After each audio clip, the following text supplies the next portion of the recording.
تحریک طالبان کی جانب سے پاکستان میں بڑھتی ہوئی دہشت گردی کے نتیجے میں خیبر پختونخوا اور اس سے متصل قبائل میں امن و امان کی بگڑتی ہوئی صورتحال کے پیش نظر غیر قانونی طور پر پاکستان میں رہائش پذیر افغان باشندوں کے خلاف کریک ڈاؤن تیز کر دیا گیا ہے اور انہیں بڑی تعداد میں افغانستان واپس بھجوایا جا رہا ہے۔ وزارت داخلہ کے ذرائع کے مطابق قانون نافذ کرنے والے اداروں نے سال رواں کے دوران 6000 سے زائد افغان مہاجرین کو گرفتار کیا ہے، جن میں بعض کے خلاف 14 فارن ایکٹ کے تحت مقدمہ درج کر کے انہیں ڈیپورٹ کیا گیا، جبکہ دہشت گردی، قتل، ڈکیتی، راہزنی اور دیگر مقدمات میں ملوث افغانوں کو جیل بھیج دیا جاتا ہے۔ اقوام متحدہ کی ادارہ برائے مہاجرین کی اعداد و شمار کے مطابق پاکستان میں 14 لاکھ افغان مہاجرین رہائش پذیر ہیں، جبکہ اتنی ہی تعداد میں غیر قانونی طور پر پاکستان کے مختلف شہروں میں رہائش پذیر افغان ہیں۔ ان کی زیادہ تعداد خیبر پختونخوا میں رہائش پذیر ہے۔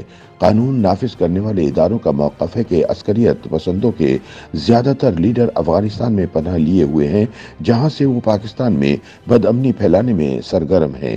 غیر ملکی ویب سائٹ DW کی ایک رپورٹ کے مطابق پشاور سٹی پولیس کے سپرنٹنڈنٹ عبدالسلام خالد کا کہنا ہے کہ تحریک طالبان کی بڑھتی ہوئی دہشت گردی کے بعد غیر قانونی طور پر پاکستان میں رہائش پذیر افغانوں کے خلاف آپریشن تیز کر دیا گیا ہے۔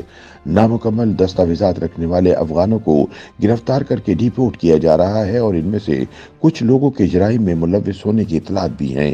ان کا کہنا ہے کہ جس طرح آج کل کرائمز اور بھتہ خوری میں اضافہ ہوا، اس طرح کی واردات میں بعض غیر قانونی افغان مہاجرین ملوث پائے گئے ہیں۔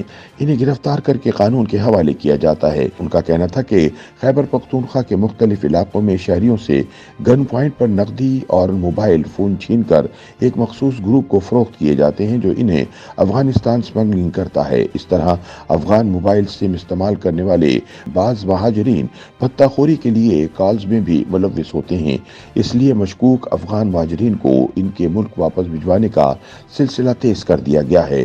پولیس ذرائع کا کہنا ہے کہ پشاور میں 3 طرح کے افغان مہاجرین موجود ہیں، جن میں سٹیزن کارڈ رکھنے والے، غیر قانونی رہائش پذیر اور جعلی پاکستانی شناختی کارڈ رکھنے والے شامل ہیں۔ جو افغان جعلی شناختی کارڈ پر کاروبار کرتے ہیں، وہ مارکیٹ کے بڑے تاجروں کے ساتھ روابط استوار کر کے ان کی انفارمیشن آگے پاس کرتے ہیں، جس کے بعد کاروباری لوگوں کو بھتے کی کالز آنا شروع ہو جاتی ہیں۔ چنانچہ بھتے اور اغوا کے ڈر سے کئی بڑے تاجر پشاور چھوڑ کر اسلام آباد اور لاہور منتقل ہو چکے ہیں۔ وزارت داخلہ کے ذرائع کے مطابق پاکستان نے دہشت گردی میں ملوث طالبان کی نقل و حرکت روکنے کے لیے پاکستان اور افغان سرحد پر 2017 میں باڑ لگانے کا کام شروع کیا تھا۔ 2600 کلومیٹر طویل باڑ پر تقریباً 94% کام مکمل ہو چکا ہے۔ حالانکہ افغانستان کی ہر حکومت نے اس کی مخالفت کی ہے۔ طالبان کی حکومت نے بعض مقامات پر حفاظتی باڑ کا کچھ حصہ کاٹ بھی دیا ہے۔ اس کے علاوہ افغان باشندے سرحد پر تعینات پاکستانی اہلکاروں کی ملی بھگت سے بھی سرحد کراس کر کے پاکستان پہنچ جاتے ہیں۔ سرحد پر تعینات اداروں کے پاس یہاں آنے والوں کا کوئی ریکارڈ نہیں ہوتا، جس سے قانون نافذ کرنے والوں کو یہ اندازہ ہو سکے کہ کون کہاں رہائش پذیر ہے۔ ذرائع بتاتے ہیں کہ افغان طالبان کے اقتدار میں آنے کے بعد جہاں ہزاروں افغان یورپ، امریکہ اور مڈل ایسٹ چلے گئے، وہاں ان کی ایک بڑی تعداد پاکستان پہنچ گئی ہے۔ ان میں زیادہ تر تعلیم یافتہ افغان ہیں جو یورپ جانے کے لیے پشاور اور اسلام آباد میں اپنے رشتہ داروں کے ہاں ٹھہرے ہیں۔ YouTube پر گوگلی نیوز دیکھنے کے لیے youtube.com کی سرچ بار میں گوگلی نیوز TV ٹائپ کریں۔ گوگلی نیوز کے پیج پر سرخ رنگ کے سبسکرپشن والے بٹن پر کلک کرنا نہ بھولیے۔ YouTube پیج پر اپلوڈ ہونے والی ویڈیوز سے باخبر رہنے کے لیے بیل آئیکن پر کلک کیجیے۔ آپ کو ہر نئی ویڈیو کے بارے میں نوٹیفیکیشن موصول ہو جائے گا۔